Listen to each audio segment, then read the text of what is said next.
Hello again. Today I'm going to be working on my giant big calendar glue book again because I'm just really excited about it. I have lots of pictures. If you've been following me for any length of time, you'll know that I have like a stack of pages that I've torn out of magazines that I kept for years and finally just went, okay, we can't have a house full of magazines. It's time to do something with them. And primarily they're from a French magazine called Marie Claire Idée, which is French for ideas. So it's got big, beautiful pictures in it because it's quite a large magazine. And the other one is Coastal Living, which I subscribed to for a long time until they somehow stopped sending it to me. I don't know. However, I'm going to get started on it today on a new page, and I'm going to use some bigger pictures because they're just too beautiful to waste. So let's begin. So this is the plan, which I explained in my last video, but it's a calendar of a Parisian life, which is 16-month calendar, which is great because it gives us extra pages. But what I decided to do is rather than put new pictures on both sides and make it a book like this, I thought I would just keep these ones because they're all beautiful as well. And then just glue book the calendar part with the numbers on it. So that was my first one. This one has the always stunning view of the Eiffel Tower from the Galeries Lafayette rooftop. I think we went into the Galeries Lafayette last time I was in Paris, but I don't recall. Maybe it was Le Bon Marché. Anyway, I'm going to be covering up this page, and I came across this, which almost exactly fits the page, and I thought, well, this is a nice place to start. But first I want to trim this edge off. And of course, I'll put something up here or across here or whatever to cover that part up. And what I'm kind of thinking about is that it's almost like, well, it's like an artwork that you can change regularly, rather like a calendar is, except that it will have no other purpose other than just to be a thing of beauty in a room. So I thought, well, that would be nice. I have a kind of a skinny wall in my office / studio, and I thought, well, that's it. I've been kind of looking for what to put in that space, and I better put this in here under the edges so that it doesn't, I don't get glue everywhere. Anyway, I had that idea to hang the calendar in that space so that I can change it from time to time. I'm trying not to get glue on the front side here by going over the edge. And you have to kind of work fast with these glue sticks because they start to dry on the paper. See? There it is. I think it just looks so nice. It looks like something that could be looking out at the Eiffel Tower once you pulled the blind up. Lovely pattern in the blind here too. All right, there's that. Now, I found this one as well, which is also from the same magazine. It looks like I started cutting that out, or maybe it just tore very conveniently along there. I can either put it over here, or I can put it over here. I still kind of feel like it's taken too much space up. This could go here, but then I love this sort of, wait, I might need to adjust my thinking here. And then we've got this. You know what? I think that's going to work. I'm basically making this up as I go along. Anyway, my sister had told me when I was at her place in Quebec recently, and we were talking about our feet because she'd had some problems with hers as well. She said, why don't you just get Birkenstocks? And I said, well, I've tried them on before, but they're kind of narrow for me. And she said, well, they come in wide. Here, try mine. So she handed me her shoe and I put it on. I thought, oh, that actually feels pretty good. I want to have that plant show.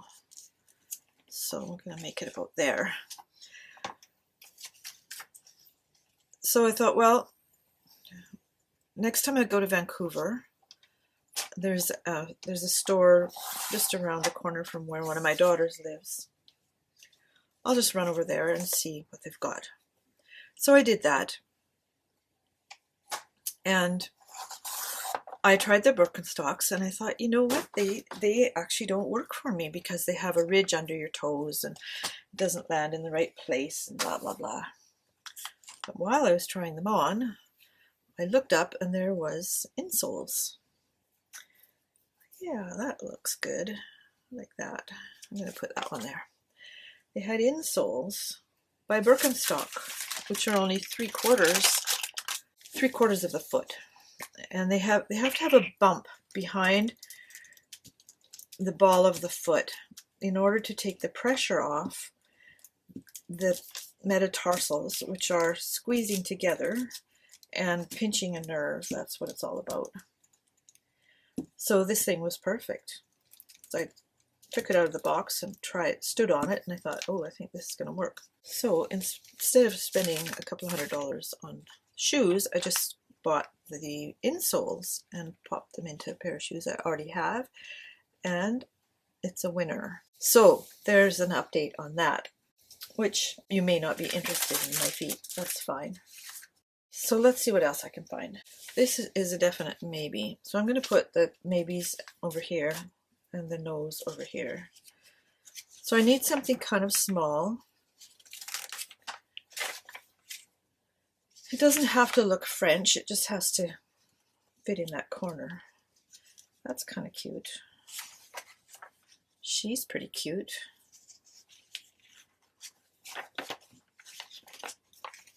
Yeah, these small square ones or rectangular ones might work out really well. I think maybe I want that one. That's the right size.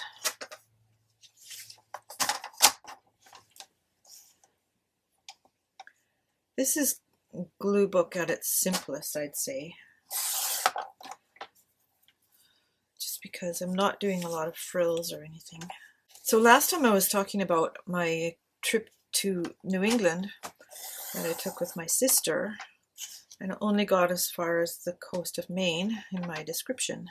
But when we got there, the weather had been sort of cold and, like, not cold, but cool and wet, or damp, you know, really typical fall weather. Then it turned sunny and dry, and it got so warm the day we were shopping in Kennebunkport and sightseeing there. We dressed in layers, of course. You've got the camisole, you've got the shirt, we got the sweater, you've got the fall jacket and all that. And we had to keep taking them off. My sister had to go back to the car for something. It's like, take a couple of my layers with you because it got hot. Well, yeah, I like that. This little girl might go over here too. Have to trim her quite a bit. But otherwise, she's a perfect fit. So we had a good look around Kennebunkport, which is so pretty. And we had lobster bisque and lobster rolls for lunch. That lobster bisque was so good. It was just incredible. I don't even remember the name of the establishment, but you go in and she asked if we wanted to sit upstairs, and we said sure. I think she asked us because she saw that we weren't, you know, young and springy. My sister said, we're fit, which we are. We had a fabulous lunch, glass of wine. I don't normally drink much wine because it doesn't always agree with me very much, but my sister likes to have wine with lunch or dinner or whatever, so she gets a glass of wine, and then I kept drinking it. I wasn't really even thinking about it. I just reach over and have another drink, and finally she moved it so I couldn't reach it. I thought, my goodness, I've been drinking all your wine. Get a dry spot here. Then when we left there, we took the shore road, which is a winding little road through the forest and properties all along the way, and love the big white houses. They're so pretty. I tried to get some pictures, but it's hard when you're driving. I did get a little video.